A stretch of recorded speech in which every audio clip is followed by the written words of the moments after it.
Ready to take your first big step abroad? Whether you want to select target markets, navigate bureaucratic questions, or gain cultural insights, Switzerland Global Enterprise offers the expertise you need. As the official Swiss organization for export and investment promotion, they are experts in understanding the needs of Swiss companies. With over 20 offices worldwide, the organization is very connected locally. Swiss startups benefit from exclusive advantages with Switzerland Global Enterprise, including discounted participation fees for trade fairs and events, such as the Swiss Pavilion at the Singapore FinTech Festival from November 6 to 8, 2024. Discover new opportunities with Switzerland Global Enterprise and start your global expansion. Yeah, we're right to be worried because on the one side, AI has a huge potential of creating new revenue stream and helping companies be more efficient. What if we leave this as a Wild West and leave them to use the technology without an oversight to it? Well, this won't have an happy ending.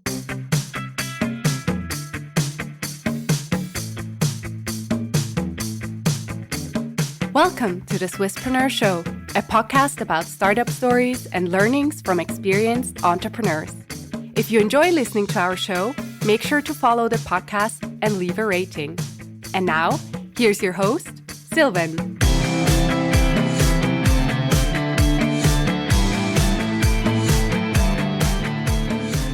Elena, Angela, a very welcome to the Swisspreneur Show. It's a pleasure to have you as guests today.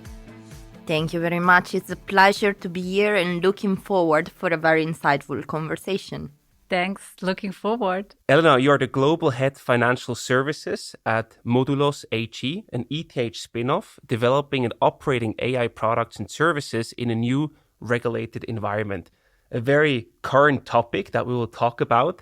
And Anja, you, on the other hand, you are Senior Consultant for the Southeast Asia region at Switzerland Global Enterprise. So good to have both of you here to talk about AI, but also internationalization. I want to start with you, Elena. You began your career in finance in 2008. What a timing back then, directly into the crisis. And then you stayed in corporate banking until 2022. And then you actually decided it's time for a change and moved into the startup world. Why was it time for a change? So it's a bit of an emotional story. I discovered that I was expecting my daughter, and looking myself at the mirror, I said, I want to be a better mother, someone who is able to inspire my daughter in the future. Not that I disliked the banking career, I was having a very good career path, but I wanted to do something I'm very passionate about and I really feel inside I can make an impact and a contribution. So I decided then to pursue further studies in the field of digital transformation and innovation leadership by virtue of an executive master dealing with these subjects. And the main reason was I was feeling the financial industry at that time was a bit lagging behind the pace of technology, and I was seeing the words really moving fast around me and me not being really updated around what was happening. So during this further education, I got particularly interested about AI, and finally I found Modulos as my new home to join my knowledge of the financial industry and my passion for technology and in artificial intelligence. The perfect combination, so to speak. Anja, you, on the other hand, you have been with Switzerland Global Enterprise since 2003, like 03. What has it made worth staying there for 21 years? Yes, this is something that I ask myself sometimes, in fact, but I'm able still to explain you in a very easy way. 20 years, nowadays, it's not a regular period of keeping on with the same company. But I would rather compare myself starting as a startup. I was completely new in this industry, tasting the waters, checking out what means that internationalization. Coming from the travel industry and then moving to headhunters. So for me, that was completely new. I also had a bit of a maternity leave and then back to work. And then it started a second phase, kind of a transition period where I really started to take the role of managing this region, Southeast Asia, still a bigger and larger region than Europe. So for me, it was also quite a challenge to have these 10 countries, but growing with them. And also I needed the time to understand the region, to understand the 10 countries, to understand everything, until I moved to a third phase of these last years, taking the role as a senior consultant, not only in terms of ages, but also in terms of responsibility. I took more significant portfolio. I added also the new vertical at Switzerland Global Enterprise, the fintech sector, that was completely new for our company, because until then, we just helped the, let's say, the more mature and key sectors of Switzerland, and finance was just doing by themselves until they started to disrupt. And then it started to become a hype also for us. And I was so impressed and so fascinated of this industry that I really went into that. So you see, the 20 years, not that boring. So I still love what I do. There was always like a next thing to do or something to grow into. Exactly. Fantastic. Elena, in this first part, I want to focus on the Modulos company, what you do, how you were born, so to speak. The company was founded in 2018. Can you take us back to this day? How did the company look like? What was sort of changing in the market? I know you were not there, but I'm sure you can give us a glimpse. Of course, I know the story. So Modulos, yes, was founded in 2018 as a spin-off of ETH. The main purpose was that of making AI a technology that is utilizable by everyone, to really take it to the right level of abstraction such that you can use it for concrete problems. And this is why Modulo started creating one of the first AutoML systems that were out there, and developing a particular methodology that founded the soundness of AI model in data quality. So a close attention into data quality topics as a way to improve both the performance and the ethical performance of models in terms of fairness was the, let's say, guiding aspect that led us diving deeper into the more current topics about responsible AI. We realized that this specific data quality focus was quite in line with the by then only draft of the new European AI Act. So the move from dealing with data quality, fairness, human oversight into expanding to AI governance in general, and attention on how to help global companies and startups and smaller companies to align with the requirements of the regulation was quite natural. And this is why we decided to change and repivot our company into a GRC tool for AI, so governance, risk, and compliance tool, enabling company to manage the risk deriving from the misuse of AI, averting potential harms and damages, and in general govern it in a responsible manner. And this is a very important topic. We, at least since ChatGPT, read about AI everywhere. Many startups experiment and play around. At the same time, there are also people getting worried. Like AI is getting out of control. What will happen if you continue like this? Are we right to be worried? Yeah, we're right to be worried because on the one side, AI has a huge potential of creating new revenue stream and helping companies be more efficient, adding really even to the customer experience. In fact, especially in the banking industry, many of the generative AI use cases that are aimed at helping consumer satisfaction and even internally helping, for example, corporate bankers of giving more contextual information to their clients or better preparing for a customer meeting. There are several use cases, and we cannot deny there's huge potential in it.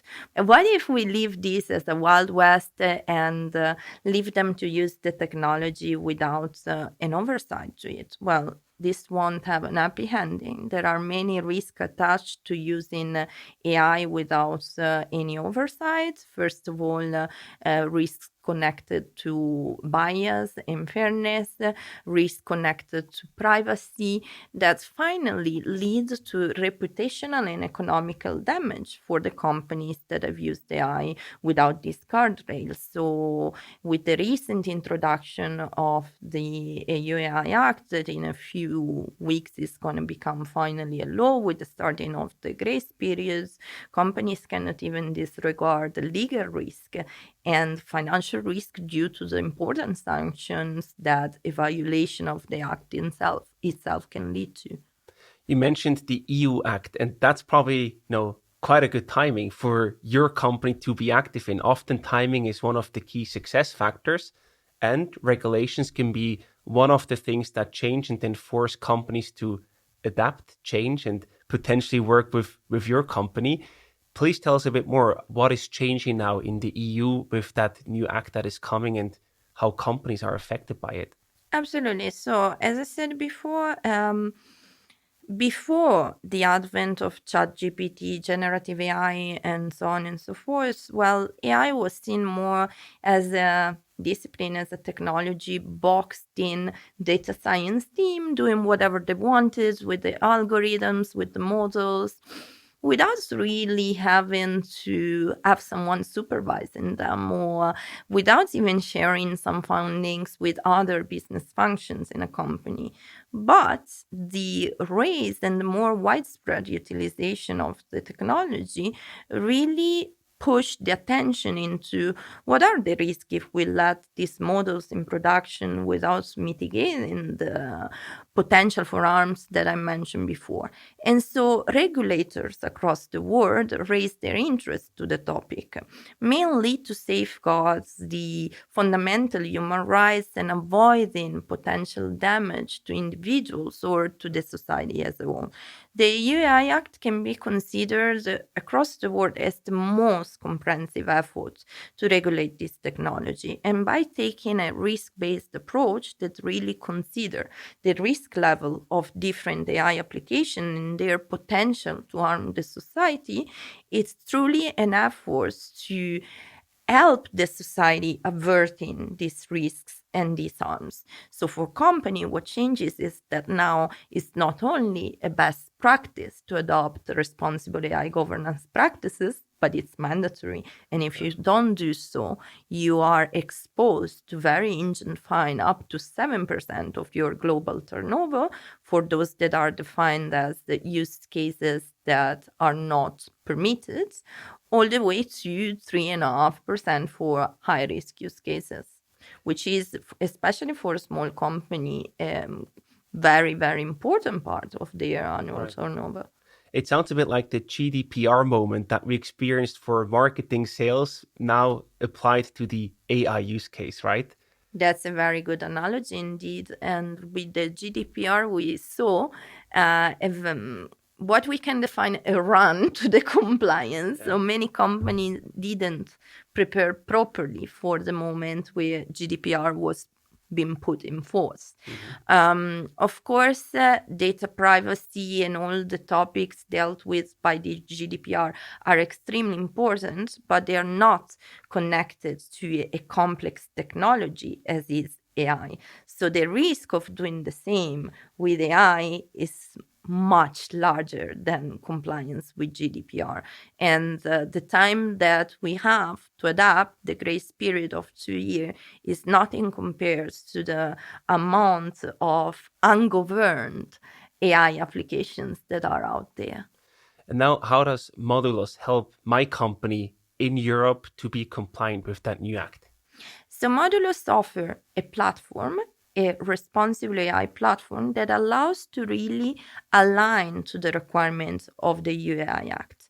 The regulation has been modeled and codified into clear requirements and controls, which are, let's say, actionable insights on how a company can align internally or their applications to the requirements of the UI Act.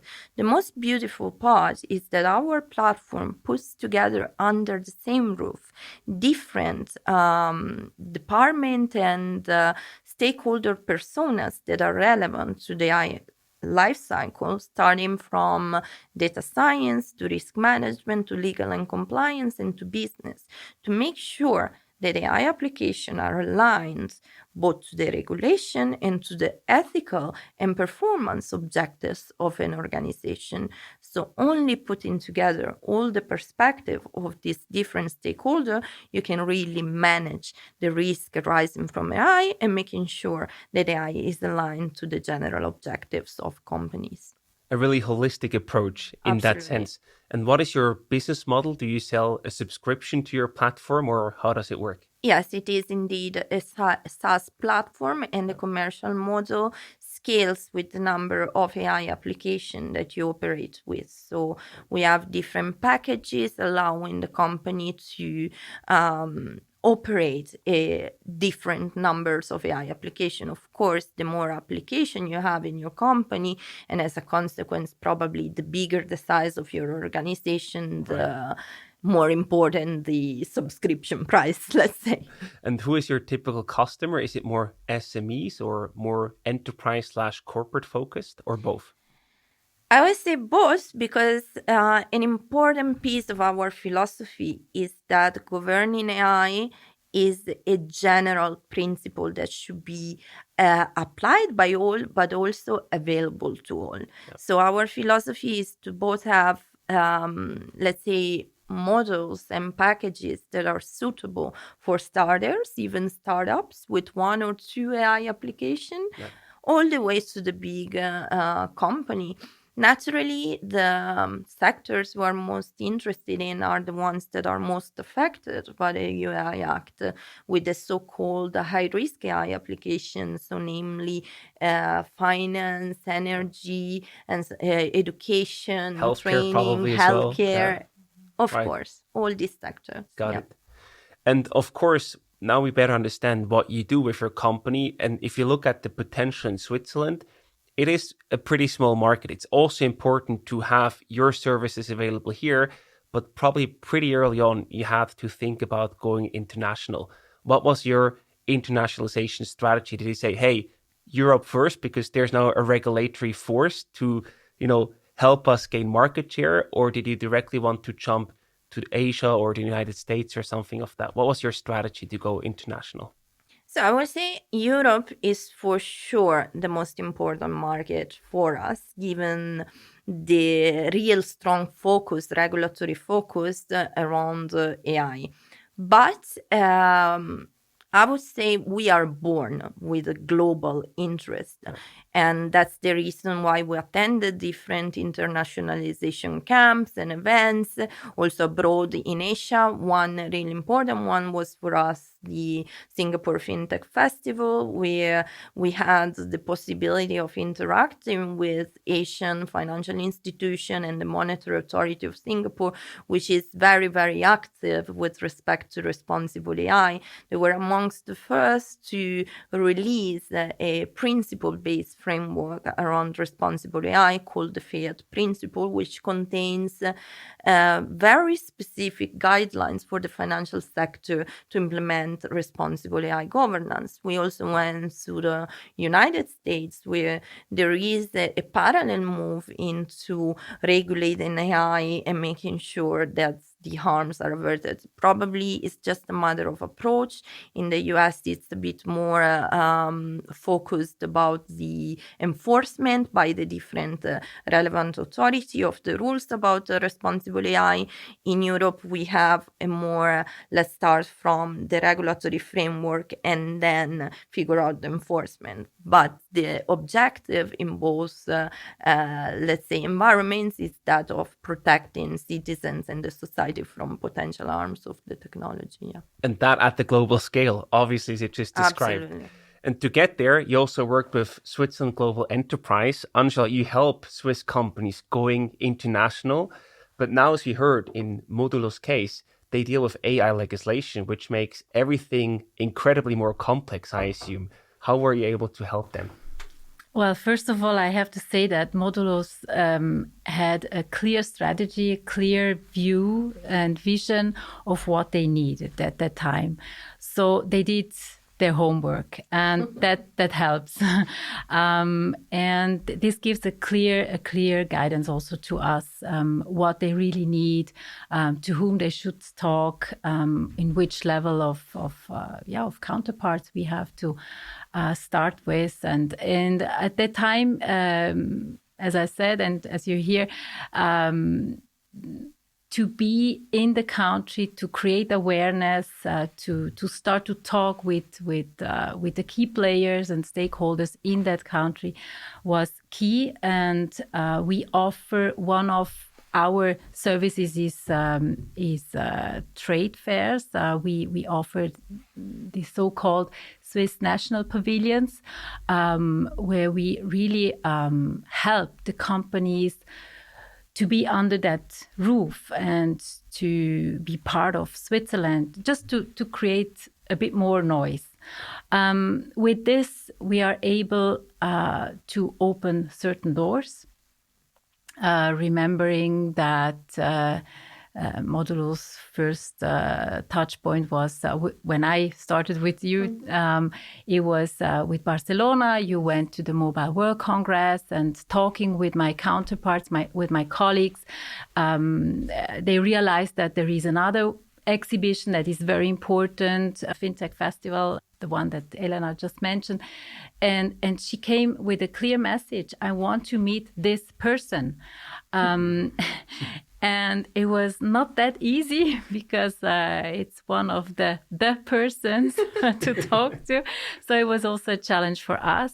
But we really made it happen to have her invited to a certain network event. Mm-hmm. So knowing where she can meet, or the company can meet this person, or even if we cannot manage every time to get them on the table and discuss, we know where they are moving. So we just try to scout and see, okay, this is an event where they will have a speaker slot. Okay, there will be an event or a networking event, and that will be the momentum where to talk to these people. So that's the work that we are doing, really to enable them to enter a platform that probably they wouldn't have without the support of our network that we have worldwide, so to say, working with our Swiss business hubs around the world that are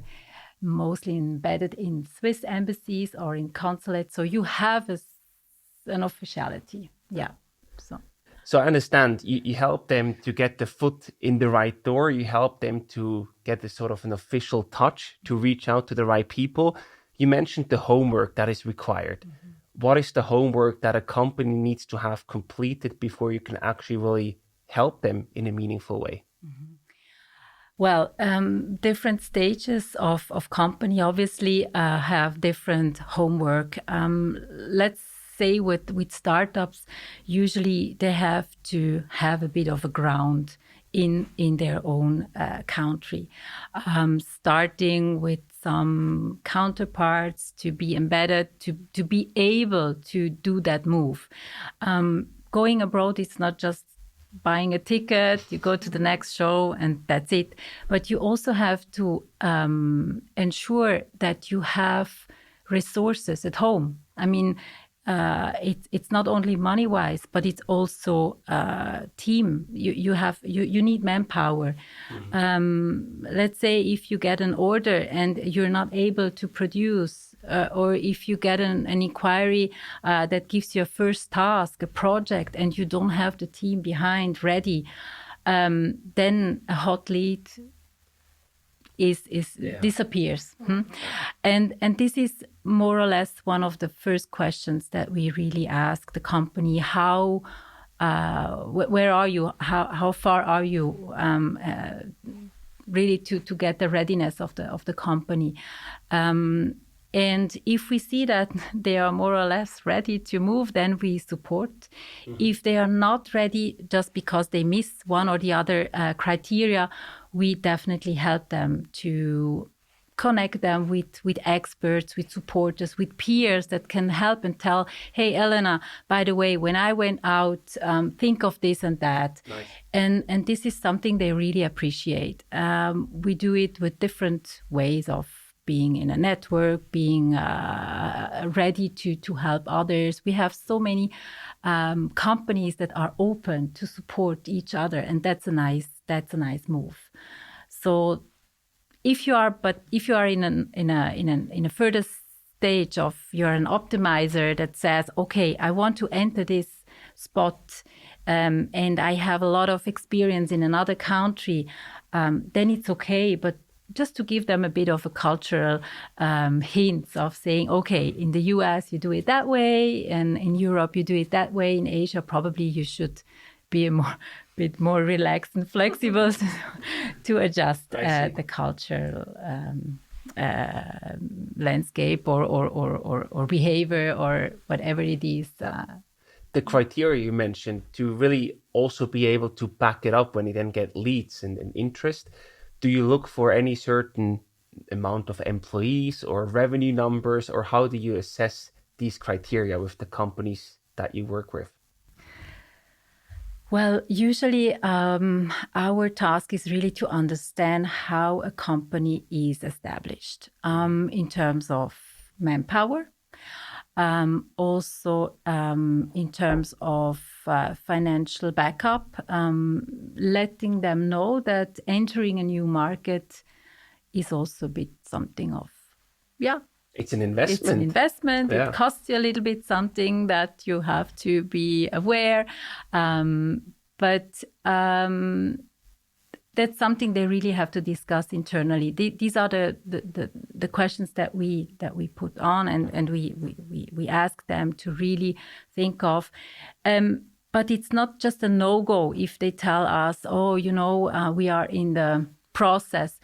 But what we also suggest is, if a manager is in charge of the US and they are starting to build up in the US, and at the same time they want to start to grow into Asia, and it's still the same manager, we always ask, how do you expect that this person can manage the world? You need a lot of resources time-wise for Asia to start to build a certain network, to a certain trust.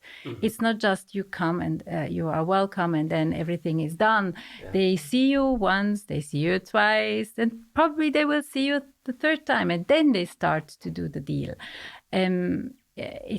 At the end, it's lots of technology behind, but at the end, it's people business. This is what I say. No matter in which technology or in which sector you are, if I feel comfortable with you, I go ahead. If I don't feel comfortable, then I have to rethink of a certain way to enter. So that's more or less the discussion that we do with the company, just to talk and see how far they are with this mindset, and how flexible they could be, because sometimes they say, no, this is the way that we should go, and then, okay, but in certain countries you have to adjust. Are you able to adjust? Or are you so over-engineered that you cannot go back? Then you probably should try to find another market. So, and that's the way that we guide the company to the right spot, we hope. and talking about the right spot, that's usually the right market. How do you collaborate there? Is the startup usually coming, say, I want to enter market X.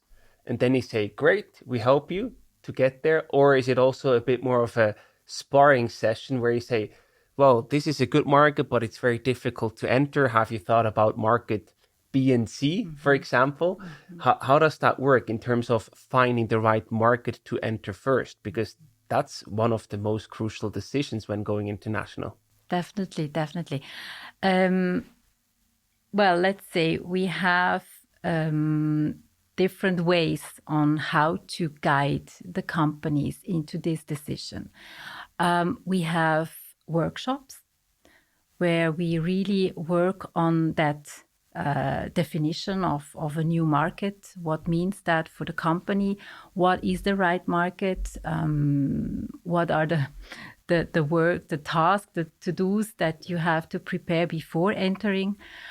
And with others, they come and say, I want to enter the region. Okay, then at least we have not anymore the whole world, but we have one region to split.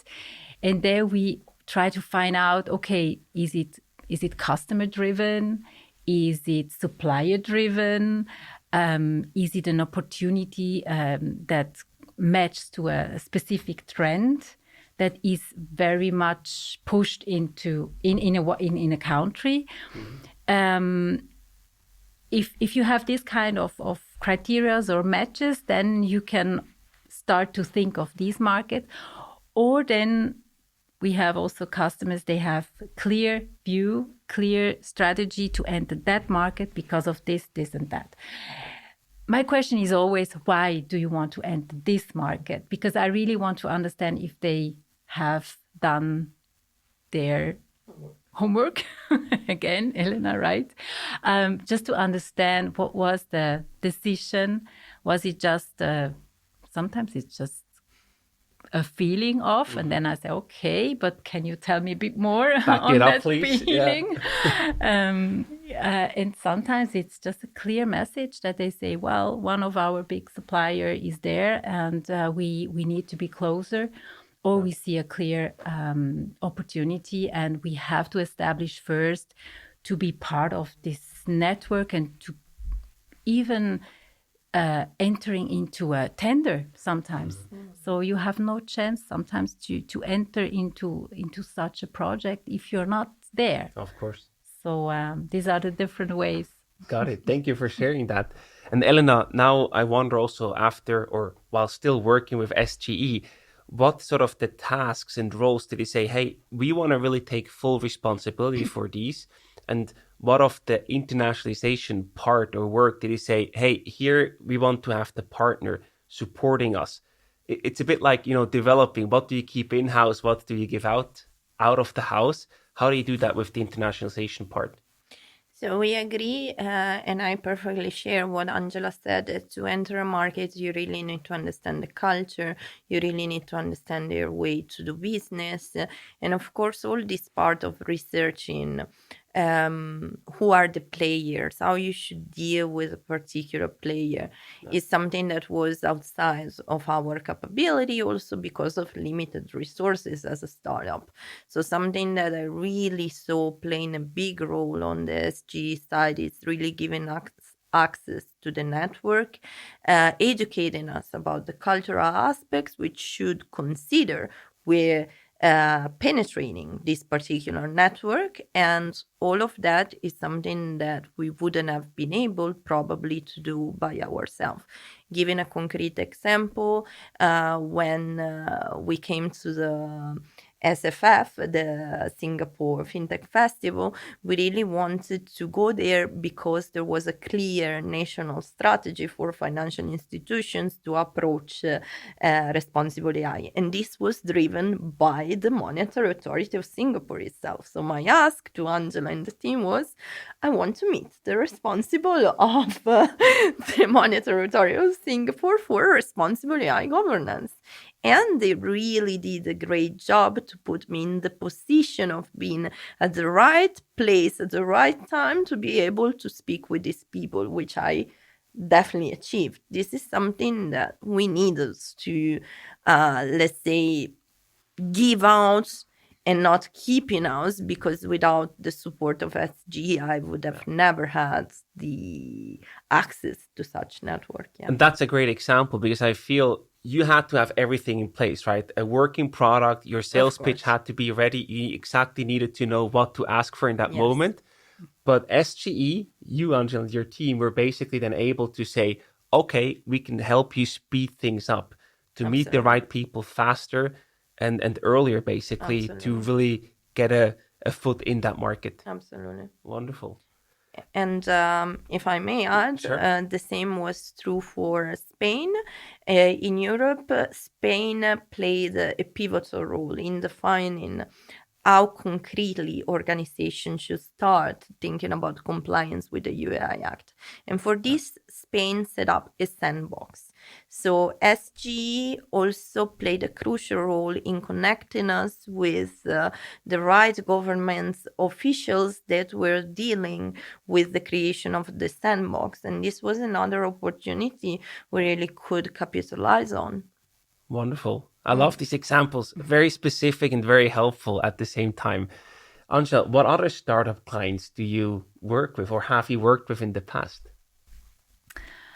Well, of course, I cannot really say the names, but industry-wise, I can tell you that we had a lot in the fintech space. It's one of the industries that really grow. So many startups were born at that time. And especially with the Singapore connection, I imagine. Or Yes, Hong Kong, yes, exactly. Yeah, Hong Kong, but also the US market was also one of the key markets in the beginning. And again, depending who was in, decided to go west or east. So we had to adjust, and that was always a pleasure to help. Sometimes it was just, I would say just, but it's not just, meet the right person. Sometimes we help to settle the own entity, to really open an office in XY, to enter the market, to be there.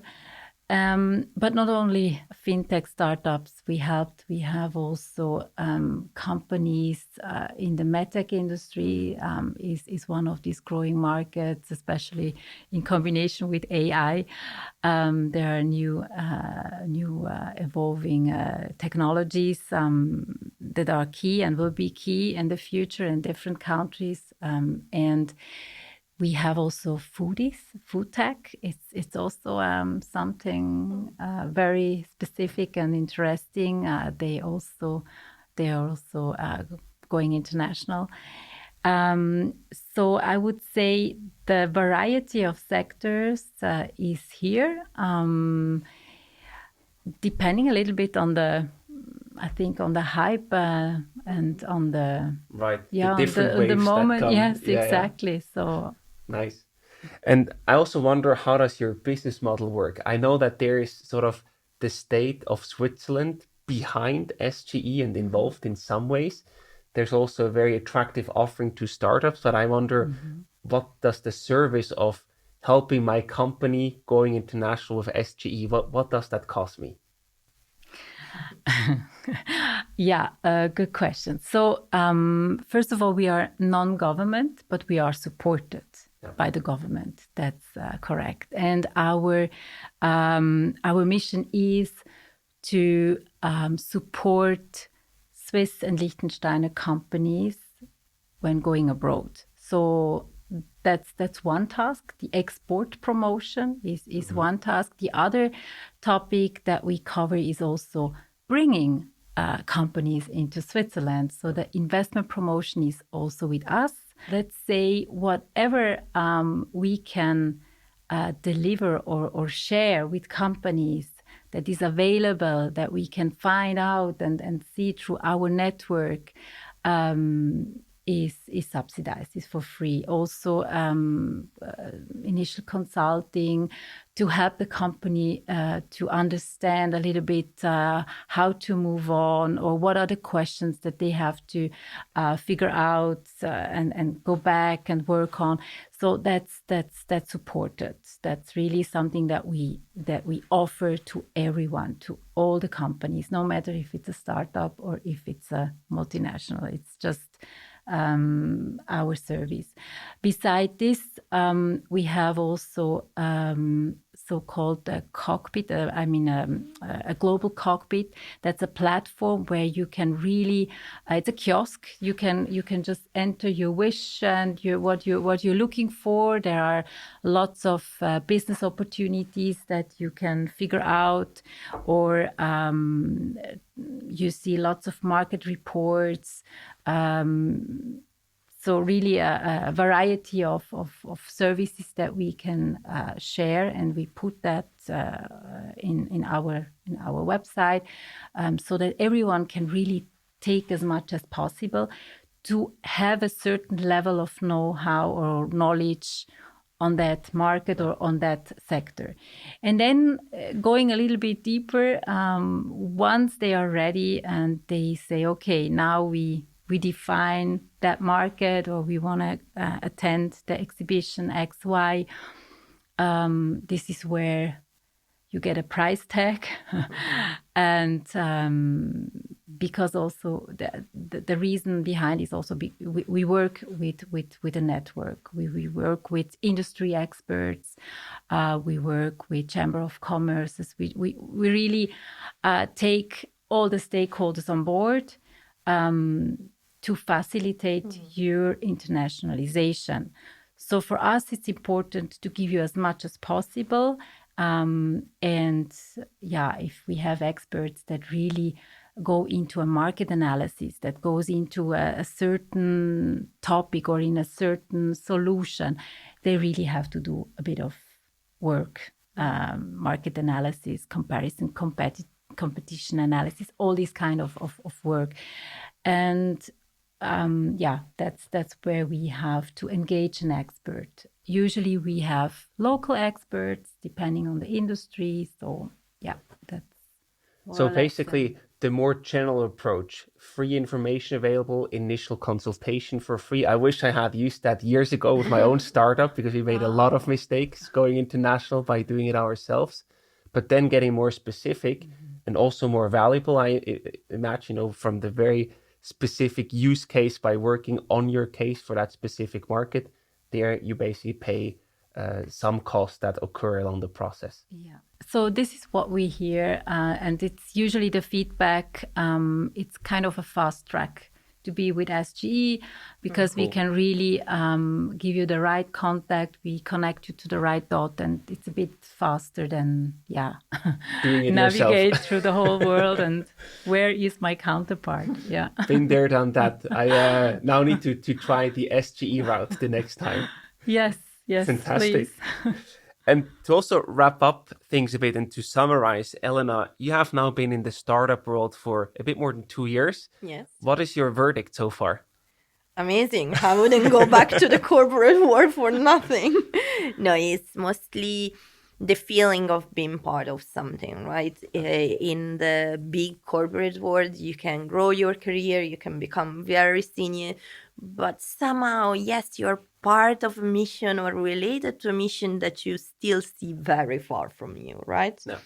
In a startup, especially if you joined it almost from the beginning, you are an enabler of the success. You are an enabler of the mission. And there's nothing more rewarding than seeing, okay, my efforts are turning into results, because you feel those results has been yours. And that's why my verdict is stay in startup and build your career there. And exactly what you have been looking for, as you described it in the beginning. That's wonderful. Exactly.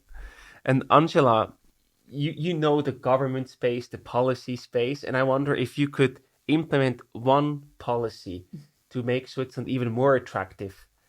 What would you do? Could be import or export focused, whatever it is.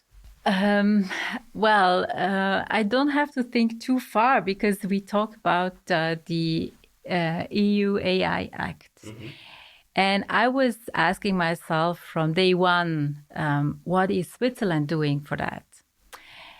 And now listening to Elena, she's just talking about EU, missing the spot in Switzerland. And I think the government should really catch up with this topic and give a clear framework. What I also hear is having a framework is better than having nothing. It gives you a clearer path and guidance. What is possible, what not, and helps a lot of companies to enable or to decide on certain strategies or on certain solutions. And I think here this is a missing spot or just a little gap, I would say, not to offend anyone. But this is definitely something that Switzerland should really do something better now than later. And we have seen that in the crypto space, right? There we sort of did that in a pretty good way. We created a framework and that then attracted very international, also big companies and foundations to come and settle in Switzerland because we were early. Exactly. So we sort of missed this chance in AI to a certain degree. Yeah. If I may, I think Switzerland is still a great opportunity given the relevance and importance of the financial sector in Switzerland. Switzerland can probably take the lead in helping financial institutions operationalizing what at the moment is the law. There's a lot that gets into how to now comply with the law. And in Europe, the role will be played by standards to be issued by Sensenelec, the standardization bodies. But I think that Switzerland can play an active role in defining a framework for financial institutions. And we already have example from the Monetary Authority of Singapore that works very closely with FINMA. And I don't see why FINMA and the Swiss government cannot do the same for the financial industry. I see. It's a strong appeal to change something in that regard from both of you. I love that. To wrap up the conversation today, I also have some rapid fire questions for you. I want to start with you, Elena. What do you use AI for on a regular basis in your daily life? Well, I use it mostly for speeding up the most repetitive task, like writing up a commercial proposal or checking some legal clauses in an NDA. Of course, I have to warn about the risk. Every time you use instruments like ChatGPT to speed up your work, you really need to be a subject matter expert. You cannot just say, write me a commercial proposal for client XYZ. You need to be able to check the work, of course. Yeah. Send the whole content of the proposal and use it more as a writing assistant, maybe with some inspiration of other ideas. But the whole original content needs to come from you, probably. Yeah. Yes. And Angela, what's your favorite thing about your team at SG that, kept you there for 20 plus years? I have to say I'm embedded in the consulting team. So we are more or less quite a lot are seniors. So we are there for a while. I think you have to build a lot of know-how and a network, being consultant to really help others. Then you really have to have a lot of backup and a network and colleagues and experts and XY. So this is for sure what we have within the team. We have a lot of know-how. We have a huge and immense network. So whenever we have questions, we just ask each other. On one hand side, we are one power team, and on the other hand side, we have our own portfolio in terms of regions or countries. So if Elena would ask me what's going on in, in Brazil, I will hand it over. No clue. So sure. It's not my part. So, but I know to whom to go, and that's that's the great thing to have a global team, a global consulting team, but not only consulting. We have also a great team in trade fairs. They are usually the ones who tells us who could be a counterpart for a speaking slot or a specialist for XY. So we share these insights, and that's really great to be within and embedded in such a power team. Cool. The last question I want to ask both of you, Elena, you first. If you had to describe yourself in one word, what's the word you choose? Energetic. Nice. And you, Angela? I would say adaptable. Nice. Perfect. Angela, Elena, thank you so much for being here today, for coming on the show. All the best and lots of success to both of you. Thank you very much. Thank you so much for this.